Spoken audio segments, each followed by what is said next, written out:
President Museveni kyakoze gubye eggwanga lino nti eggwanga teriri ku minzaani yemu leveled ground tetuli ku minzaani yemu kungu nti NRM obwangu bwesanga mu bitongole bya government fa abasigadde si bwe tusanga ate ekyo kibi kyovala kikakinga up naye kigaze kikakinga up ne president efujjo mukalulize weyogerwako nga yabiyita byakusaaga banaye mundu zive mu byobufuzi yabiyita byakusaaga kungu walabye omwana omusirikale yavo ba Somalia oba bamuje Kalamoja yadakubye ndunguse sasi ndunguse AIGP ali mu yero Assistant Inspector General of Police tambula byao ayaka retiring agende esime byobufuzi assistant kulugwanyo omusajja yakokinza mkube sasi omukazi yawuganye bino mwanyi bagambe kiri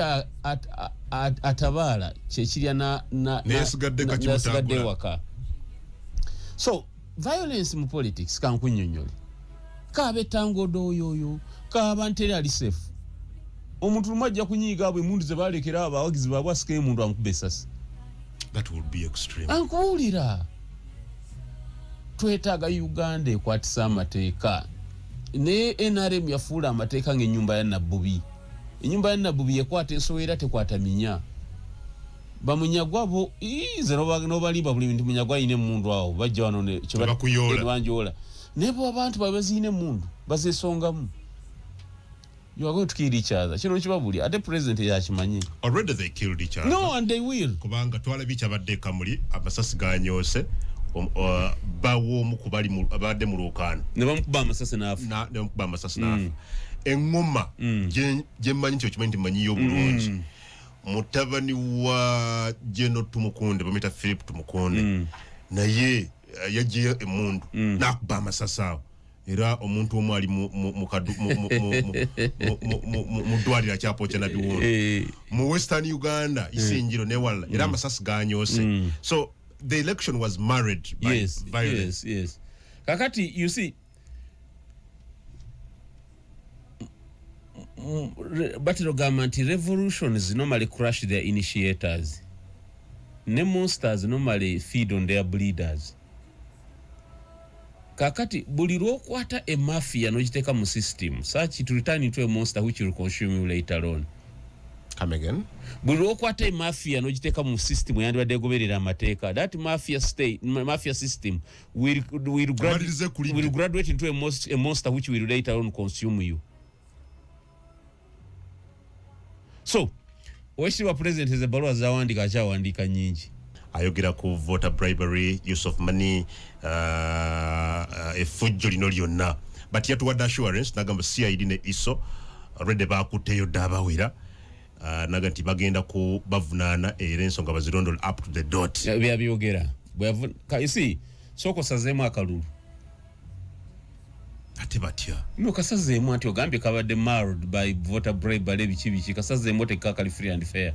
Kati kankunyonyole otegere Museveni omutegere bulungi buli mundu omwagizi gwe nale mujayina President Museveni ajimanyi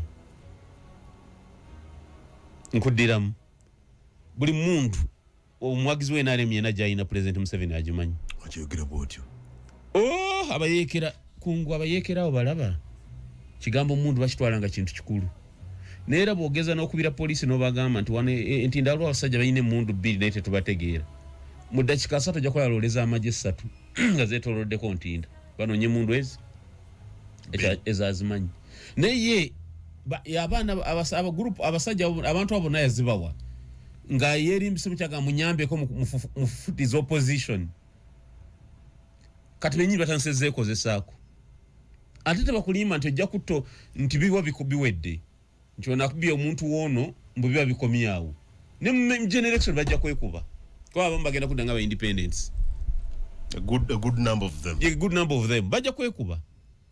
So violence tebakulimba nga towagiranga ebintu ebyo. How about the arrests that have been made? No tebijja kuva makulu. Ojukira President Museveni yakwata bempi ku byensonga z'enguzi nga byakomawo. Si yadine bakwata ne bikyali awo ne bino bwe bijja okuggwa kubanga abeetaaga bamukolere fujjo mu kalwa kaddako benyini abakubya amasasi abeetaaga mu kalulu akaddako. So president yandibadde aleka eggwanga lino netambula ku nsonga ku musingi ogw'amateeka. But he condemns. It does. Omuntu alina amaanyi takondemminga bukondeminzi. You swing into action. Start by disarming all civilians that are armed. Emundu muzina ziregistered zemwagaba zonna. So kana kuziyita. Zonna sokezi. Zonna emundu zonna muzijje wano. Mu America kungu, General w'amagye bw'aretiringa mu magye amala emyaka ena nga tannenyigira mu ofisi ya byabufuzi yonna. 4 years. Ate taddamu kubeera na bintu bimulaga nti General. Wano General anyuka nga bw'olaba ekitiibwa General Rashande. Emmanuel Rashande ne bamulekera detach ewaka. Esigala akyegiriisa nayo. General Finehas Katirima ne bamulekera detach. Kakati balabe omu yabadde campaign manager wa munne buli omu alina detach. Bayine mundu ana oba ataano ndibajje ddamba. That's why olaba they were almost killed the honorable Ssekikubo bali bamusi. So kyenjagala okutegeeza nti President Museveni ajje mundu mu bantu. Jeno ne waba Jeno nga yaga kwesimba mu kalulu, please amagye muga withdrawing mu wa police omu babiri abamukuuma. So ekyo bwatazi president manyi tajja mkwazina kizijja omukolera bikulu Museveni antabafaako bano nti nkaba banzibye tabafaako. That was really bloody election. It was. But nebyavaamu nabyo shocked quite a number. Some people thought Ssekikubo yabadde kingmaker mu kitundu ekyo, untouchable, bisanja binanga yakiikirira abantu abo. But ku lunaku lw'okulonda twabalabako nga beewera buli wagamba toka tolina ky'osobola kukola. In the end Ssekikubo akalukamwisa emyaganya gy'engalo lwakuba teyakkiriza. Olugero olukubya abantu obanga olya ne sitaani liise ewuma empanvu tekubako omukono. Ssekikubo ne Honorable Tinkasiimire beekolako obukuusa. President Museveni mubi, NRM mbi, corruption, biki ate n'osigala mu kibiina ekyo ga kibi. Was it a contradiction? It was. Badde basuubira ki? Kungu ngambye God nti Radio 4 oli mukozi wano. Naye bw'ogamba Radio 4 mbi ekufudde kyoli. Okyakola wuki. Okola wuki. So bani badde baddukadde wa Mwami Museveni ne bavaayo.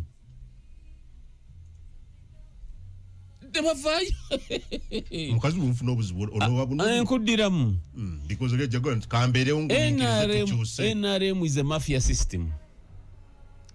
The earlier you run away the better. Nkubulya bajajacking ekiringa kintu kya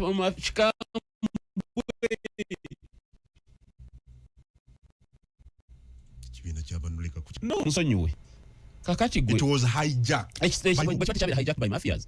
How can kungo otandika otya n'okufuna obwongo bulowooza nti kanzijeyo emmundu okuba abantu amasasi mu kalulu akamupate munda ate nga babikola abantu abatali desperate.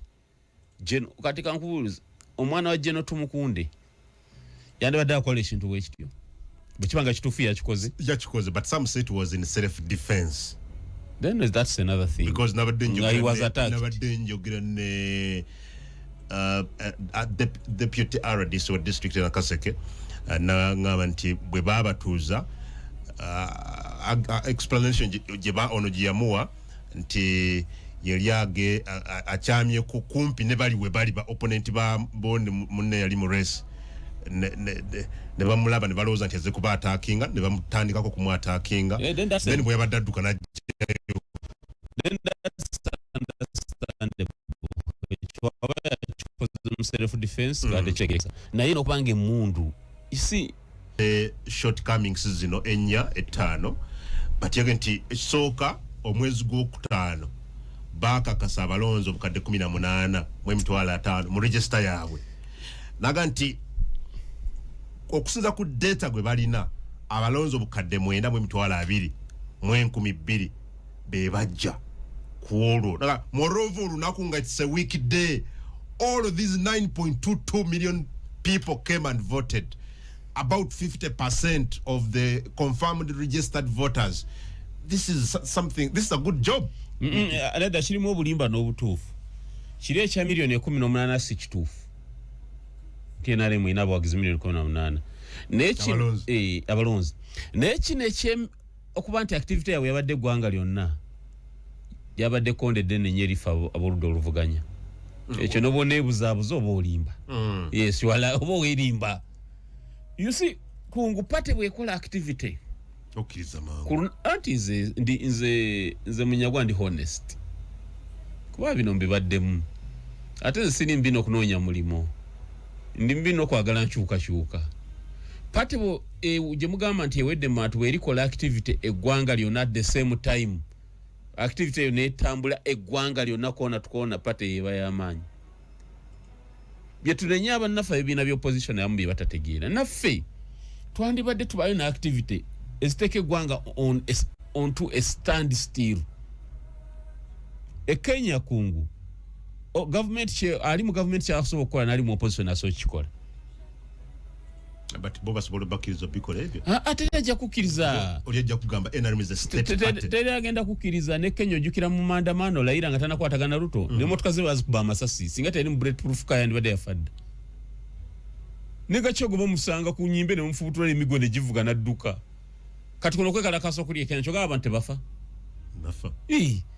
Wano bana byofuzi batitizi. Wanafuza Uganda batitizi tamala budde. Teri kati kungu government yegenda okukiza ndi jango gijjeko. Ne botwali mulembe gwa bisi twabikolanga nenga tubikkiriza. Ne good enough ka tuina abaka ba parliament banji tuina kyabatali woduli ku mulembe gwaffe. You get the point. Ola twasobola okuteeka ku resistance nga tuli batono. Ate watyanga muli banji. So kikirize nti NRM the bank tunagireka nekolanga activities. Nezimalayo border to border kibinyo. Side yaffe. Number 2. Ojukira activities za General Mozi. Barazas yakolanga. Kyali kibinyo okumuleka okutambula nga tetutadde mu amawulire tetugagabanye. Mwalikoze eki. Okola ekirala ne bakikubatiya gaasi. Kate ku mawulire mbaako babiri. Tabono. Lero gwe kungu nkusaasidde. Tomuleka. Ne muwozi enjoyinga amawulire. Sajanga bali mbirala n'enseka ne alaba. Okay, but let's look also at the outcome. As Yakalukano, many call it sham. Very sham. Others call it fraud. Fraud. Sham simanyi ntikade na kalu. Kyebafunye muntu batadde gwanga lino ne stand still. You're not at the same time at the same day. However, ne bachettira ate akavuyo ke bakoleddemu. Nesinga tebakoleddemu kavuyo. Kyandibadde kibi. I have information okuva mu CID that a number of registrars have already been apprehended. Ebyo nakumala budde. Babeetaaga. Ngasobola okumpakanya. Teri gwe bagenda kusiba n'ogu. Ekyo nkikubuulira ntudde wano. Okay, we have more than 10 ministers. Yes. Akaluka abayise myaganya general. Mafia anti ma system yaba mafia bwekola. Agundi abyalimana yabanga ne kabaita akazu. Akasisira. Kataba minister akasisira kaba wanze nga tebamanyi. Bebiba. Akasisira kaba wanze. Webiba. Ba minister benjogerako bafulumya akasisira. Kugambye akasisira kaba wanze. Nga tebamanyi. Ndunguse AIGP akasisira kadde kafulumiza da order nti bwaleta akavuyo mukuba amasasi nga tamanyi. Ani agaba orders zino? Kasisira. Akasisira kawanze se kikubone kawanda tikasimira kasisira. Nga tamanyi. Nabadde ne chance rumushane guluko NBS barometer laganti ekyakubye bano ye deep state ndoza gujoyisa kasisira deep state batula ne ba mapping eggwanga naga ntwagala ne bakimala. Teri minister yegwiri denti ya bantu kasisira kamukubye. Ata badde banabwe. Chovola banabwe bayibani kungu. Kungu. Consensus kwetuli Radio 4, Radio 7 ne Radio but ulira amanye honorable. Ono ba minister betwogerako. Olina oyina David Bahati State Minister wa Trade Industry and Cooperatives oyakabye n'amaziga egema amanze akafuka genze efujjo n'okubba sikulabanga ko okwabadde mu kalukano bamukubye n'enkona n'enyo genda so yo yekka twalabye Fred bwino kyakulaga maneyane mye kifo kyagenze then mukwano gwange Godfrey Kabyanga baluku oyo naye abadda kyali mupya mu NRM naye oli wa deep state abaddaze kiyonga Crispus kiwa Crispus yali MP wa UPM yeka mu kinana yabatena wa mukwata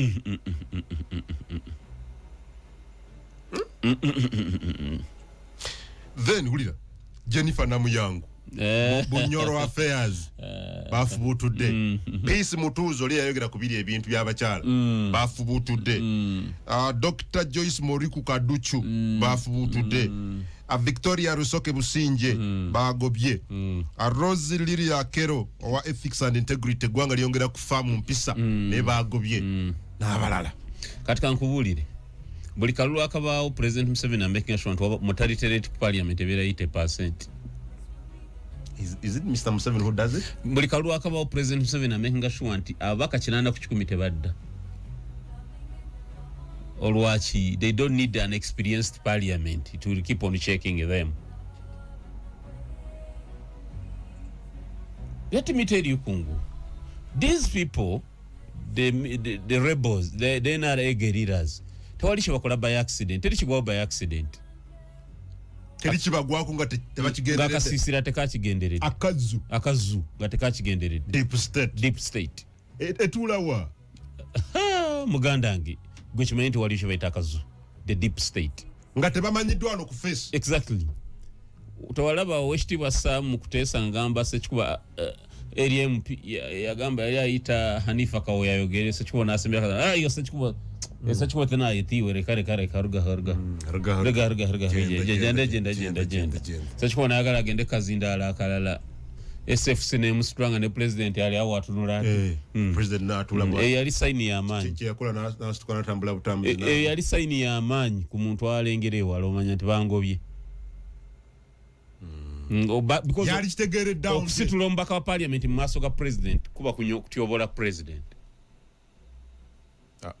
yes naye ola president yatunula eno na kyava munasitukana naga mukube bamukuba yakyogere anti yasituka busuna anti ekigambo kya president kimuntu wacha teri adden ebeba biwedde kakati sekikubo awo yali badategerera nti ebyange bikomye exactly taina mukisaguda netu ine ekizibu ky'abanna byabufuzi abamu sekikubo muna byabufuzi wa maanyi abwanadda mukabona bayinza n'okumukolera mu ekisinga awo ekibi kyesiyagala kuyisa ku muzindalo really esasi teri barada guided esasi lyolaba teri baako kiri guiding anti genononyo esasi lyakwata driver yali so omukwata eryakwata oli muvuko yali kiwa yafoyi yali so omukwata ekitegeeza bw'alemerako sekikubo netinkasimire kwabo kuba wajja mu generations ajja kuba akoze mistake nene ebambi netinka ekagadi buyaga west bwaba wako ajja namara yamukuba bwaba wajja mukabona ajja kuba akoze ensobi nene because sagala kukive kunze ne sandi ba advice bekola bubi sekikubo omusajja munabya ofuzi wa maanyi ate mugezi ekyali kimusigaza mwenaremu kiki naye General Shanda badenga agamba nti ono opposition kyekiseera tuberenga tununula kituufu batuufu lw'emiyaga batuufu Rwashande mutuufu sekikubo has been hobnobbing with the Munyagwazi Rwashande mutuufu ebigambo bya sekikubo byayogera byakola kibiraga nti opposition ate mwenaremu munayo ki ngunterezo kitereza iyo gumwana w'omuka okay no mwana w'omuka bishika kabire bamari munyago badde yogera ku kabwaka weyolera nabadde ndaba abantu babiri abasinze okunyumira mu kalulu kano Hudu Hussein bamukubya kalulu n'agenda ne mu basirikale bwati ne bamukuba jeke nenga ebintu nga bikyuka amaanyi Hudu Hussein ge yakozesa wano mu Kampala alhamdulillah nasadenera kabiri Hudu Hussein yasse mukyala wange n'omwana wange Kawempe mukyala wange yali atambule nga akalulu kanca mukyala wange atambuza ebbaluwa z'aba agents mu motoka ya Pajero Hudu Hussein n'agitajetinga n'asindika abayaayi ne bagizingako ne bagikuba ne bajasa nti babookeremu bantu be babataasa nga Hudu Hussein RDC obujjo nti yabasinga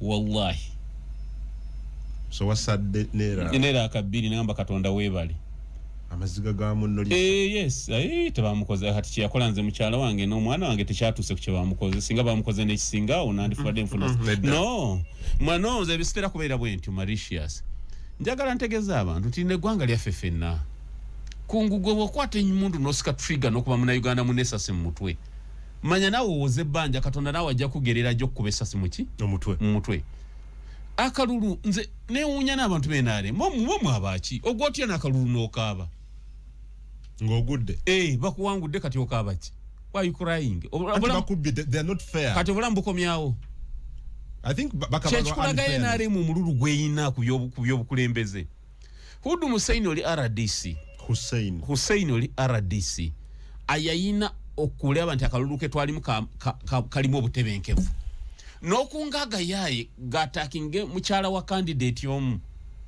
kwani abo bakoze oboloza ekimenya amateeka you would send police arrest her bamutwale ku police because they would kill my wife kati ate bakubyejeke ng'ongamba nti ebimulimu amawulire naawe bakubinageza okwerwanako bakyabakuba nnyo yafunza n'ekiwandiko namutayika ng'agaana tatutawanya naye kaba mukube omulala ye mukwano gwange Eric Sakwa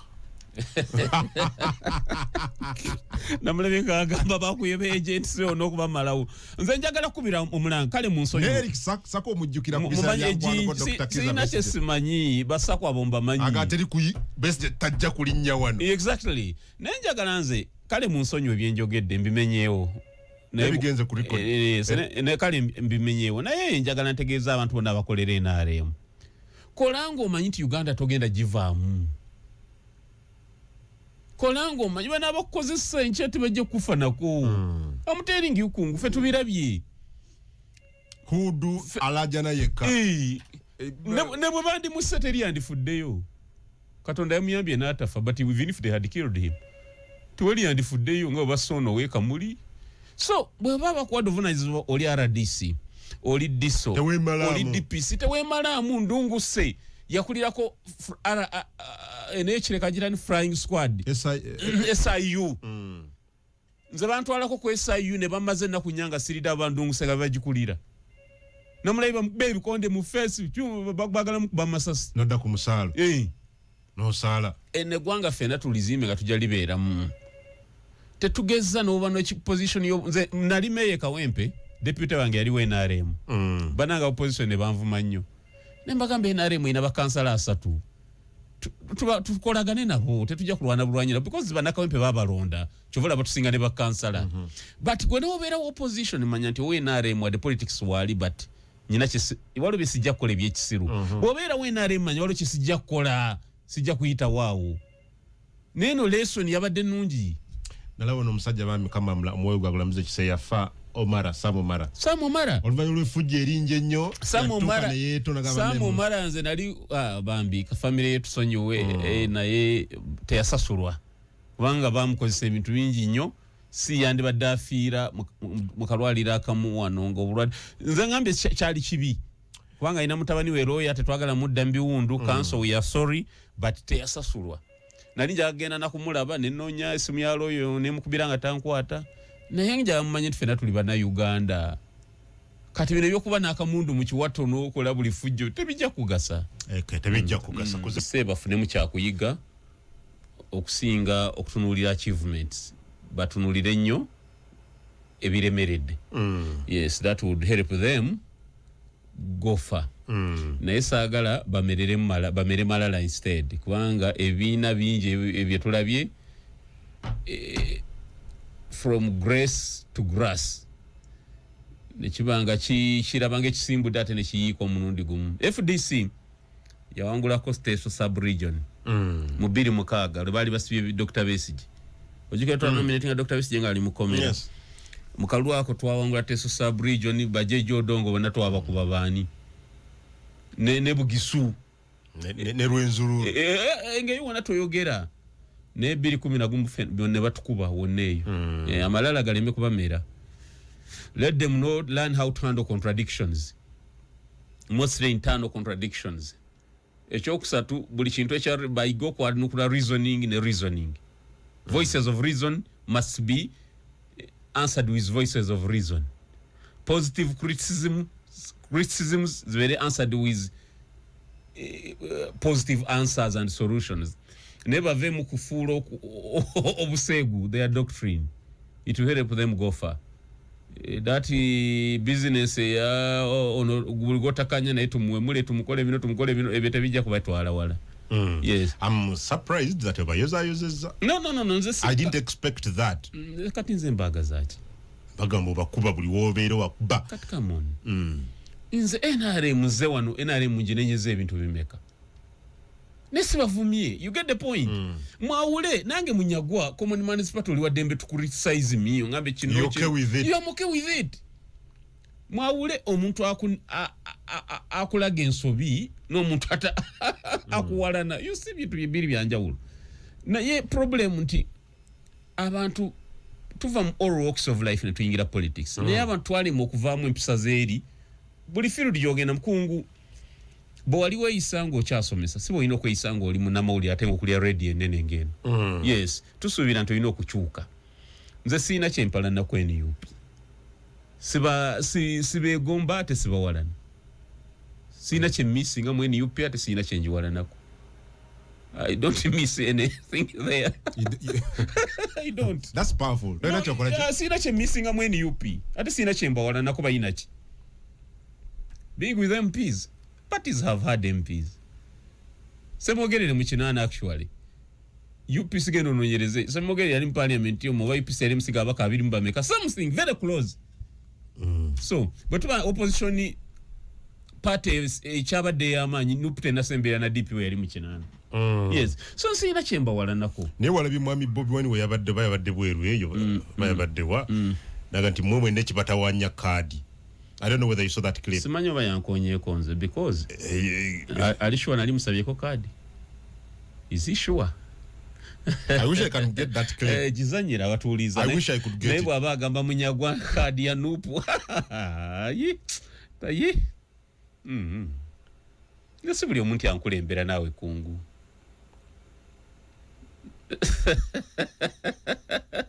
Eyo sagala abatuuliza tobatira lunaku. Sibuli omuntu izankulembera. Baba ina kakasana nimugambye konti ampe card. Inze munyagwa. Chinzo kusoboka ekyo mbulambwensi. Astagfirullah. Nze kisoboka ekyo. You wish I could get that clip. Simanyi lwachika. Lwachika kane kwese katenga. Baba ina abayagala kuntegeera. Abuze nnyo Besigye munyagwa yani. Ajja kuntegeera. Nze kungu am never psychophant. Nze nabeeranga ne Dr. Besigye ng'akimanyi mwagala nnyo. Nze ne Besigye nze Besigye yanjagala nnyo kungu nkubuulira. Ate nange ne mwagala nnyo. Samuli amuluku at any time. Naye nga tufuna obutakkaanya severally. Naye nga bwambogolera nsirika. Waliwo nali twalina erukwagewe nga tuli ku kyenkya. Nga tufuna obutakkaanya ku method y'okukola ebintu ebimu.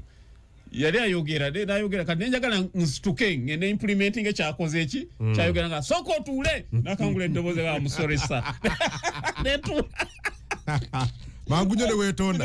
Of course nze Dr. Besigye nali siwamu nze manyi sisa nze kungu bwe ndituulewo nenywa chai ku meza yo atuba tukoze endagaano y'obulamu sinsinza olubisi atuba bonsinga ku myaka nze kakati wala yangamba oyita president Museveni oyita president sisobola. Nze Museveni bwakula ebitanyumira biteso omugamba nti tasobola muyisa mu maaso. Bana nze sibisobola sibimanyi. By virtue of his age. Nso mu criticizing ane mga president Museveni okoze ensobi eno eggwanga lino lirekese liryo. But okumu nze sibimanyi. Yes. So nze okunkulembera olina okuba olina kyonsinga. So Honorable Kyagulanyi aba yagambye namusaba kadi alimba. Agambye tali mu level gye nsaba kadi. Tasobola. Tali mu level mwene kibatawanya kadi. Nze simanyi ne basuubira nti ali ku level gye nsaba kadi. Wallahi tekibangawo. okufanga oba mbadde ekisite kisoboka simukubira nkona simu akakasa nabeerako Wakyagulanye olunaku olwo yantumiraho nalewo Mwijuke Francis nga ayagala mbeera omumyuka we maama mukyala we Babi n'atuservinga ne breakfast. I respect you Madam Babi gwe bino tebirimu but I'm sorry you served us breakfast you remember. Nampitira mu story ye yonna ne mugamba nze siri available. Sabeera impressed. No mubulira openly. Yes wallahi. Olwaddako yatusanga mu canteen nga ndi nitude ne Honorable Katolubwamu. I told him nti siri impressed by you. Ninga oli tulitho. Akati you can't be that blunt. Atu muli bannafuusi muli bankwe. Nze sali kykinga so kuyingira mu kibiina kya Honorable Kyagulanyi ate mutawanyizeemu gola kyandikoza amakulu. Mwandigaye Museveni amuguze si mwandigambi. Kati ate siriyo. I can't. Tokweka. I can't. Mwijuke knows it. Honorable Mwijuke Gyomukyazi. He was there. Oguzuli. There was a gentleman, a member of parliament from Maracha called Oguzuli. Was there. Ojoba Chazi bakuli Mnyagwa yogera. Okay, good. Nga tuli ku dining ye nampa nedagala kamujukize. Honorable Kyagulanyi abusaze kutawanya na zirina genda ogule juice extractor okamule emboga. Yembozi yetwalimu awo kumeza kamujukize ile kyakijukire. Kyakadi kyagira wasebo. It can't happen. He knows me. I'm not cheap, my brother. I'm not. Then politics sino nyanga mulimo kwangu. But if you had gotten their card. Nandi ba MP straight away. Mbaka wa parliament. Nandi ba MP na yes. Sagala. Kungu let me ask. Bwenabera meya we kampe nagira kamuli SDP. Choka mbe FDC na lisi jiraba. Waliyo jiraba. Lwasa ajigira mu wa DP. Niso ngo tuli mu parliament. Ebe sibe kulu nze sagala nkubu MP sibwagala na kubwagala nnyo. Zabe kampe kwere MP na limba yamba. That is it. Baba agala. They know but they know. Bamanyi sente zena nite bateka muzisinga zena linfuna. Babuza beka wimpi. I don't want to waste time over that. Fetu wagala nkubu MP. Okay. Kungu nakubulya bwe nayingira ebyofuza ajise bagala yansubiza okubeera ame commander. Okay, good. Katontabula goba dontabudde. Okay, kakati kwa kusente za M7. Kubanga okuva watongoza ekibiina ekiyita ebitingana ku mutimbagano. Bano bafunye sente. Nawo biraba? Kituufu nnyo, oli mutuufu. Obiraba? Bakusente. Kakati nja kubategeeza. Singa Museveni President Museveni adaso zimpa nenzikozesa okumuyekera. Mujja kulwala. Kunguja kulaga ekifaananyi kimu. Lwaki balowooza bafunye sente? Abatamanyi Munyagwa bensasira. Wali ono letu wali ku TV munakuga nti bano bonna Museveni yabaleese. Ayi, nze najja mbyofuzi emyaka 26. Ng'okunafuya struggle. Eyani. Tunuli ekifaananyi kino. Leka nkiraga abantu. Kiraga abatulaba. Okay, abatu lava ekifaananyi kino ndabako Honorable Mubarak Munyagwa Mugati gwa Bata. Nani ono? Gwe balage nze mbanyonyole yani. Kamera yange producer zoomingemu. Producer zoomingira abatulaba. Abasobola. Muleke kutunyoma. Abantu baberenga balaba ekifaananyi kino. We are not local politicians. Aha.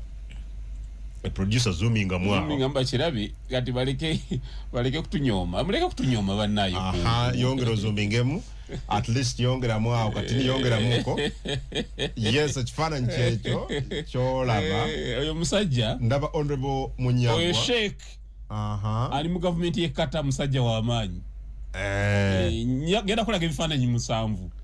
Kati gwe nawe weebuuze Munyagwa atali wa DMP. Atali ekyo kusinkana abasajja bwe batyo. Ayinza okujja ne Uganda ku President Museveni nonye milioni 10,200 wa President Museveni. Muleka kutunyoma. Stop demeaning us, you people. Okay. Oyo namba 3 ekata. Third ni command. Leta nkulago wetake. Kongo. Muleka kutunyoma kungu. We are not simple people. Siri sagala te abe mu abasecurity mbitwale mbirala siri mutuju siri biche bya mwembimanyi ne muleke kutunyoma. We have contacts internationally. Wenva no nengede kata nesinkana namba 3. Ndi kuleve genda ku State House nsimbera yini. Nze sigenda nko mu State House. Omuntu alina obujulize nga nabadinga baddeko mu State House oba ekisozi oba wa president Rwachitula alete ekifaananyi nve mbyobufuzi.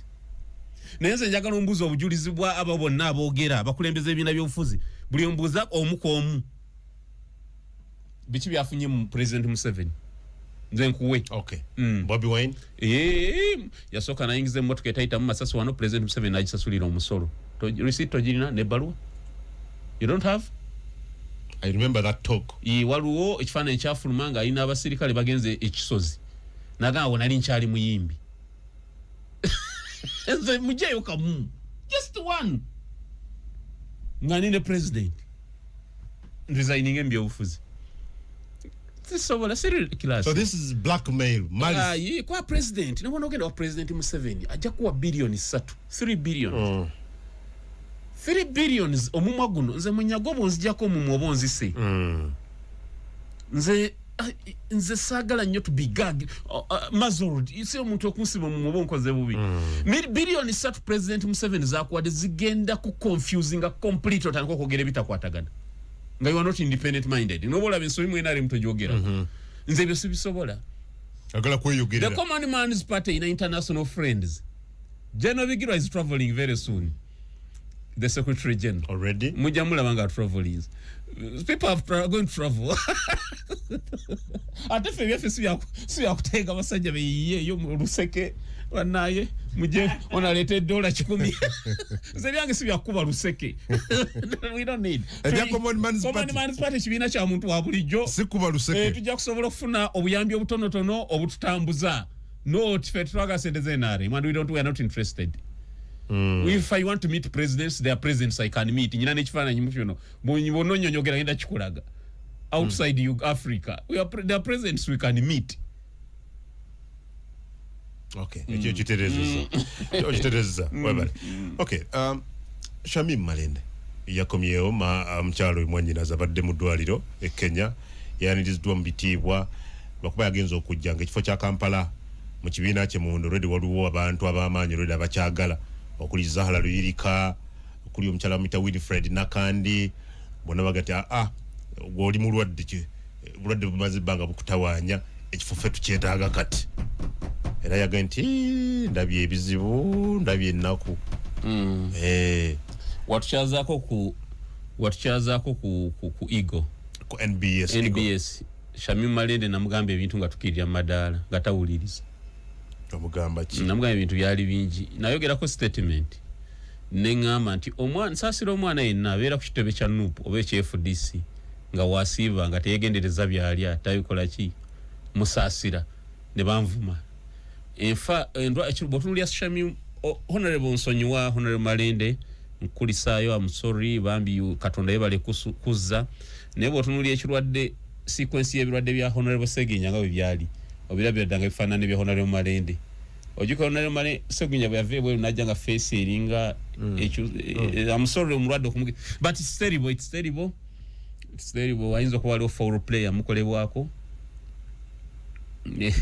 okikwasaganya tane kyenkubuuziza kyendi mukukwasaganya kyenyini lwakuba toyagala kukiwulira so waliwo foul play wayinza okubaawo ekisooka yadde mulwadde and she's very sick she's still sick abamanyi ebyeddagala bamanyi nti n'oluusi nendabika kati state mwali mwake abamanyi ebyeddagala naddala nga you are fighting a big omanyi obuto obumu exhibiting nga cancer you get the point Malenda ayinza okuba teyabeera sophisticated kimala kwetangira balabe ye mu bigambo byagabuzi bwava wali ku parliament uliwe it's okay bamukuba abasirikale okay ayamanyi she knows amanyi nze Segirinya nanyumya ne Segirinya ebintu bingi nga anaatera okufa so she knows kakati ebyo bisi bikulu ebyabasawo naye but ekikulu kiri nti tubeemu ekisa bannabyabufuzi beeramu ekisa. This is the lady who is sick. You know, ndabika ine njogerayo ulianga she's really she's sick. very sick. We did you have the interview na BBS television. Kadabwe police. Omukyala ngoyo munabyafuza abudde tali mu constituency ye akomyewo. Naye ne mukwata ate kukisayo mu arrest. Wayimba mufachi. Kyogate musoko escorting Malende kumutuusa waka. Kati namwe banafa beyofuza opposition. Munonga ali ku mugogo ntana bwatyo amasasi gachi. Lwaki tomuleka? Muno muleki. Malende ekyamuleetera obuzibu yalemera nnyo ku musango gwa Segirinya n'Alani bwe wava obuzibu bwamugira yafuna obuzibu munda ne mu NRM foul play yava ku musango ogwo kyensuubira tabali mu kumulwana n'obulamu bwe okubeera okubwataakinga bwava ku musango ogwo naye tayinza kujjukira naye agenda constructing scenes ez'enjawulo nakyajja kukirowooza ku nsuubira ategeere tumwagaliza kusuuka naye bano abamuvuma nabo mwagala ki ku nsi abegwanyiza ebifo osobola okwegwanyisa ekifo omukulukungu nga tovumye muntu balaba ku social media olwo bamwataakinga nze okuva awo naleba kazibe Bashiru yampangula wampulirako nga mwataakinga obwe mpisi nakuwulira nga njogera mbwe yali agamba nakwogera wano bwogezi nga juzi wano naye ngamba namala emyaka ena gyonna nga waganti abekayo balonda wa naye namala emyaka ena gyonna nga simwatakinze obwe bupisi yenkomerero y'obulamu bw'ensi kungu bantu bangi bannayuganda the common man abalimye emwanyi ne babeerawo abalunza ebyennyanja ne babeerawo abasuubula ne babeerawo lwaki olowooza nti bwempi yenkomerero y'ensi omuntu agenda nakufa omugamba afekinga obulwadde oyagala ki babikola Segirinya ebyo bojjukira yali Germany ne bamugamba ofekinga obulwadde Segirinya ne mukubira ne kusaba va ku bino ebogera sigale Germany Segirinya nadduka emisinde mbu ground yefa akalulu kagenda nakoma wizi here no why do I have a feeling nti ne honorable Shamim Malabika yavudde mu ddwaliro ngatawonye prematurely ante ekifonga kigenda ebwe mpimbwagaza kibulimu ki no lwaki bantu tebeekontrolenga no tumuleke ekifo kyakisigaza wone bali ababaana si bantu ekyo nja kisigala nekibagamba ababaana si bantu baza nokutula omuntu kati let me tell you nkuzikuze mu NRM President Museveni gwotayagala ayina Moses Ali who is old and a bit weak sijja kozesa kigambo kinene Prime Minister gwozache NRM tebakigujubanira ne bakimugobako ne bakiwa omulala because they even have better reasons naye tebakola batyo bantu muno tomuyisa otyo muno gwayina nga akyayina amaanyi nga waali muweeyo muleke muweeyo ka benefit mwe mwandibadde mukumaakuma ntonale malende nonajja kuba bulungi tova na ku kitanda eyo ne musigala nga mukavalinze wano nti campaign tugirimu ebireke ne mwagala ki mu buli omu kati ate mumujeko ekifo ate mugamba wali wa Museveni kati mumu kungo ebintu byamwe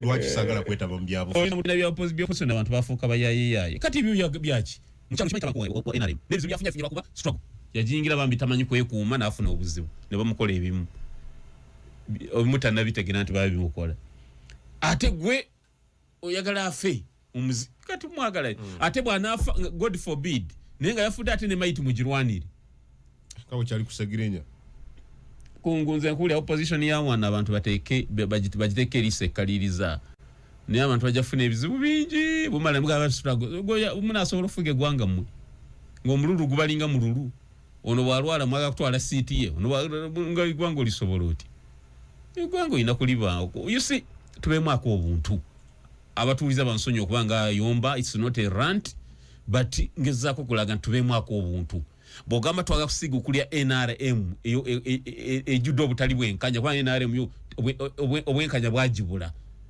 kati nawe you exude obwenkanya bwa class ya ogulu yes waliwo abakoze sokola ebyeddogo kankwe example omanyiro achi kyankwanzi bayitayo kyankwanzi actually kyankwanzi tebayitayo kyankwanzi bakitayo kyenkwanzi abanyankola bayina olugero ngwenkwanzi za muko wishaza kisho batishoboro bagiranga enkwanzi za muko wishaza kisho batishoboro tebiche nti enkwanzi beads yeki embira zo wesaza bwisoba toyiza kuzitagulula awe kyankwanzi na waliwo abachwezi chovola lwatwala ebe MP bava obongo abachozi babalinye ku mutu basigala babakozesa bano